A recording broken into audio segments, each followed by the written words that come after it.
Hello दोस्त, हम लोग चल रहे हैं एक पचरा गीत सुनाने। अगर आप लोगों को अच्छा लगे तो कमेंट में ज़रूर लिखना। ये मेरी भाभी है संगीता भौजी। अपने चैनल का नाम बोलो। संगीता भौजी 10।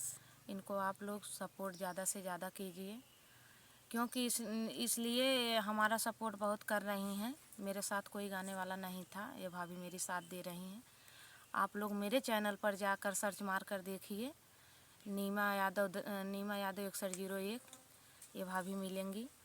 आप लोग से निवेदन है कि मेरी मजबूरी में हमारी भाभी साथ दे रही हैं, तो आप लोग इनका भी साथ दीजिए। नमस्कार। फूलवा में तोरी तोरी डेलरी भरवली हे डेलरिया फूलवाना, हे डेलरिया फूलवाना।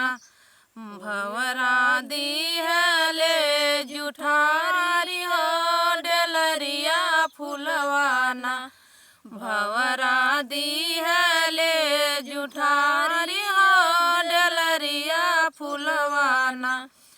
फूलवा मैं बीनी बीनी मैं फूलवा शीतला मैया के चढ़वली हो मगनवा होई के ना, हो मगनवा होई के ना। शीतला बोले जय जय करवा हो मगनवा होई के ना। शीतला बोले जय जय करवा हो मगनवा होई के ना।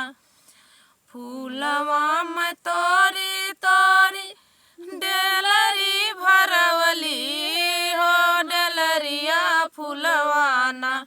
भवरा दिहले जुठारी हो डेलरिया फूलवाना, भवरा दिहले जुठारी हो डेलरिया फूलवाना।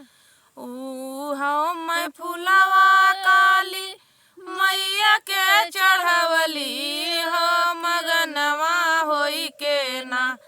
काली बोले जय जय करवा हो मगनवा होई के ना। काली बोले जय जय करवा हो मगनवा होई के ना। फूलवा में तोरी तोरी डेलरी भरवली हो डेलरिया फूलवाना, हे डेलरिया फूलवाना। भवरा दिहले जुठारी हो डेलरिया फूलवाना। मैं फूलवा साता बहिनी के चढ़वली हो मगनवा होई के ना। देवी बोले जय जय करवा हो मगनवा होई के ना। देवी बोले जय जय करवा हो मगनवा होई के ना। प्लीज़ आप लोग से रिक्वेस्ट है कि जो है आप लोग संगीता भौजी 10 का सर्च मार कर आप पूरा फुल देखिए और इनको सब्सक्राइब और कमेंट दोनों कीजिए। अब हम लोग चलते हैं, अगले वीडियो में मिलेंगे।